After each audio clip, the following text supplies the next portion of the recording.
Satyadham builders and developers के साथ शहर की प्राइम लोकेशन पर आधुनिक सुविधाओं से युक्त एवं समस्त शासकीय अनुमतियां प्राप्त। 14 अप्रैल 1972 को मुरैना जिले के जौरा कस्बा स्थित गांधी सेवा आश्रम में 654 डकैतों ने गांधी जी की तस्वीर के सामने हथियार डालकर सरेंडर किया था।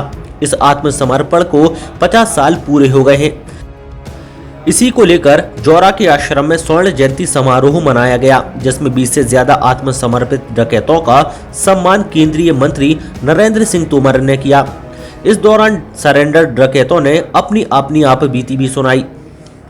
गौरतलब है कि गांधीवादी विचारक डॉक्टर SN सुब्बा राव, लोकनायक जयप्रकाश और विनोबा भावे ने उस समय के कुख्यात डकैत माधव सिंह के साथ मिलकर डकैतों को हथियार डालने के लिए मनाया था।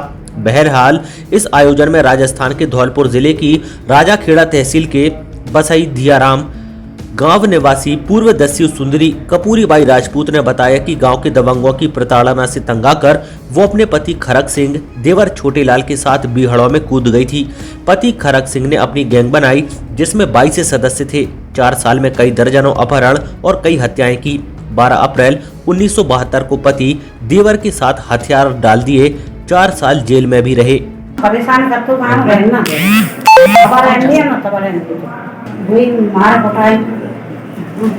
तो फिर आपने हथियार उठा लिया। अच्छा, फिर जैसे बीएड में आप गए तो आपकी गैंग में आप लोग कितने थे? 25 आदमी।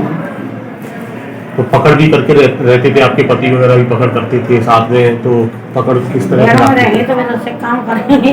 हाँ, ये खाने पीने की व्यवस्था होती है बागियों की, वो कैसे की जाती थी बीएड में?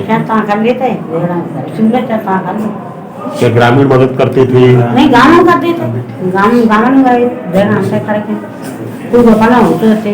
हाँ, देखो ना 20,000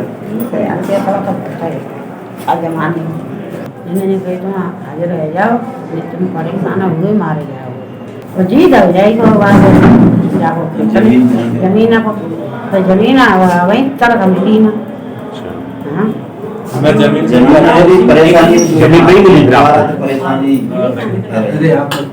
जमीन है कि परेशानी है। नहीं मिली तो कागज हुआ था, नहीं मिले तो नहीं मिले। सरकार आता मैं आया अपना तो अपना पत्ता ने खाए थे। हाँ, जी ने राजू भाई ने जी ने सिगा न खाए थे। अगर इनका भरे चाहते हैं लगे तो जी रहते परे नहीं पड़ेगा तो फिर अभी जैसे अब कोई गांव परेशान करता है परेशान, तो क्या फिर बंदूक उठाने का इरादा रहेगा? हाँ, तो बंदूक काट उठा लेंगे। अपने बच्चों को किस तरह की कहना चाहोगी आप बच्चों को? बच्चा तो सज्जे बेटा का भाई बेच है और जमाने में चंपू। वहीं इस आयोजन में चंबल के कुख्यात डकैत रमेश सिकरवार भी अपने कई साथियों के साथ पहुंचे। उन्होंने कहा कि जब अन्याय होता है, कोई नहीं सुनता, तब कोई बागी बनता है। अपने परिवार को कोई छोड़कर बागी नहीं बनता। बागी जब उसको न्याय नहीं मिलता है तब बागी बनता है। तो उसी कोई सुनता नहीं है, अन्याय होने लग जाता है तभी बागी बनेगा। तो वो बागी कोई अपने परिवार छोड़ना नहीं चाहता है। कब से कब तक? 75 से 84 तक 27 क्यों किया समर्पण? जब आप आगे थे जंगल में, आपका राज था। जंगल में राजू भाई सुबह राजू मिल गए, उन्होंने प्रेरणा दी तब तक इनको संघर्ष होना पड़ेगा तुम्हारे लिए, क्या मरना पड़ेगा। परिवार वाले परेशान है, नाते रस्ते परेशान है, तुम्हारी समस्या सब सुन जाएंगे सरकार से, आप हाजिर हो जाओ। तब अर्जुन सिंह की वोट देने बड़ा जरूरी है। देखो वो लोग बाग तो कुछ भी लगते हैं, कोई मंत्री अन्यथा ये नहीं कहेगा किसी को मर्डर करो या पकड़ करो, ऐसा कभी नहीं होता। हाँ, वो तो हमारी जो एक पुलिस एक अधिकारी था मिश्रा SDP, उससे हमारी चल गई थी। वो कहता मुझे 1 लाख रुपये मैंने दो, मेरे कोई पैसा नहीं है तो मेरे क्षेत्र में नहीं आओगे, तब हमने वो कांड किया था बस का। तो बागी को कोई आदमी छोड़ दी, वो तो मरने को है ही। तो अब आप कैसा महसूस करते हैं? अब तो बहुत अच्छा महसूस करते हैं। वो जीवन छोड़िए, वो जीवन आज सही जीवन है।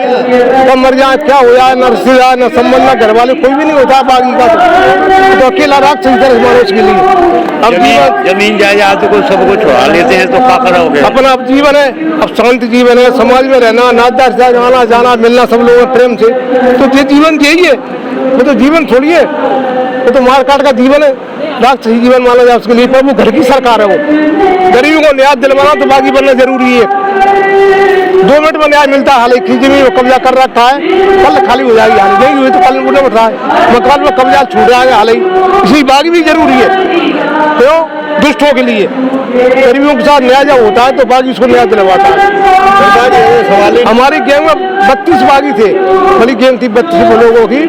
तो मेरे आश्रम तक 150-200 आदमी खाना बनता था और 150-200 आदमी डेली 100-200 आदमी आते थे। सब मेरी जमीन कब्जा कर लिया है, मेरा मकान गिर लिया है। वो तत्काल सुबह पत्र लिखा रही खाली हुआ नहीं, कोर्ट में कहीं दीवानी दावा चलेगा मतलब वर्षों तक। 10 साल तक हरिविलास माधो सिंह गैंग के सदस्य रहे पूर्व दस्यु बहादुर सिंह कुशवाहा बताते हैं कि चंबल के अन्य युवाओं की तरह वो भी 20 साल की उम्र में सेना में भर्ती हुए, 2 साल सेना में रहे। बीमारी से माता पिता की मौत के बाद दबंगों ने 150 बीघा जमीन कब्जा कर ली। विरोध करने पर प्रताड़ित किया, गांव में रहना मुश्किल हो गया। इसके बाद बीच गांव में दबंगों को गोली मारी और फिर 1962 में बीहड़ों में कूद गए। अभी तो इसलिए परेशानी आई सामने। मेरे माता पिता बचपन में खत्म हो गए थे। मेरे परिवार के लोगों ने मेरी जमीन जायदाद को छीन लिया था और मेरी बेइज्जती कर दी थी, इसलिए मुझे बागी बनना पड़ा। मैं बागी हुआ तब 9 लोग थे, मैं बागी बना तब 9 लोग थे और लगा था और अपने हाथों से खाना बनाते थे, किसी का बना हुआ खाना नहीं खाते थे, जंगल में रहते थे। मैं बागी बना तब 9 लोग थे बटालियन में और तब क्या डाले थे तब 110 लोग थे। मैं 10 साल फरार रहा, 22 साल में फरार हुआ था, 32 साल की उम्र में हाजिर हो गया था। 10 साल फरार रहा था। आपकी गैंग में किस तरह के हथियार आप यूज करते थे? हमारी गैंग में हथियार थे, TMC है, SLR है, मारुति है, स्टैन है, अटपैरा है। ये हथियार आपको कहाँ से मिले थे? ये हथियार बाहर से आते थे लोग, ये धंधा करने वाले लोग बेचते थे। तो जमीन का रट्टा पड़ेगा, अपने को जोतन नहीं दे तो हम फरा रह गए। मोरसिंह की गैंग में जाकर मिले तो 2-3 बार हमको लौट आया कि तू बच्चा छोटा है, तू बढ़िया तेरी हमें सुनेंगे, हम करवा देंगे तेरी जमीन को। तो भी नहीं मानता, हम जोतते वो पलट देता, हम जोतते वो पलट देता। तो फिर हमको जंगल गया नहीं पड़ा। बंदूक उठाई थी आपने? मुखिया ही देता बंदूक। हाँ भाई, हमको तो 2 मर्डर भाई, बस 2 मर्डर भाई। फिर आपकी समर्पण करने का ख्याल कहाँ से आया आपको? कैसे आपके तो मास्टर नहीं मतलब सूचना दी कि तुमको जमीन मिलेगी, तुम लोग को पैसा मिलेगा और तुम अपने बच्चे ने पालो, अपनी जगह पे रहो और प्रेम तो कोई बिल्डिंग तुम हाजिर हो जाओ। तो इस तरीके से फिर हम हाजिर हो चुके हैं। तो सुब्बाराव जी का क्या योगदान रहा था? जे भी गए थे बेचारे, बोले कि आपको सही तुम मांगोगे तो देंगे, हम जमीन देंगे तुमको और हाजिर रह जाओ तुम। तो मानो को क्या परेशानी है, क्या मत जाम है? तो बच्चों हमने कही ठीक है सर, हमने कही हमको फांसी नहीं लगाना चाहिए, फांसी नहीं लगाएंगे सब छोड़े जाएंगे। तो बस इस तरीके से हम हाजिर रहेंगे। फिर भाई जी को कहेंगे। आपके साथ कितने सदस्य थे और कितने लोगों ने आपको सौंपा दिया? ये सभी पूरी गैंग ने करा, अपने हरिविलास ही गैंग है और बाकी सरू मुखिया हो, राजपूत, सब कुल मिलकर 350 बागी थे।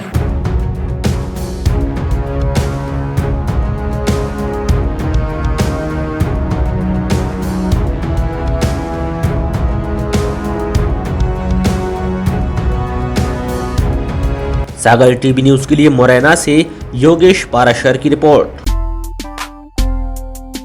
बनाएं अपने सपनों का घर कल्पधाम बिल्डर्स एंड डेवलपर्स के साथ। शहर की प्राइम लोकेशन पर आधुनिक सुविधाओं से युक्त एवं समस्त शासकीय अनुमतियां प्राप्त भव्य कॉलोनियां, साकार एनक्लेव, नीलगिरी, मोहन एनक्लेव, गुरुधाम, आचरण इको सिटी, भव्य प्रवेश द्वार, हरा भरा उद्यान, सीवर लाइन, चौड़े कंक्रीट रोड, CCTV सुरक्षा गार्ड, 24 घंटे बिजली पानी, सुखद वातावरण, कवर्ड कैंपस। साइट विजिट के लिए संपर्क करें Kalpdham builders and developers, Mohan enclave colony, hotel royal palace के पास, राजघाट रोड, सागर। हमारा नंबर है पुरुषोत्तम चौरसिया, अंकुर चौरसिया, 9617310803, 7507197637।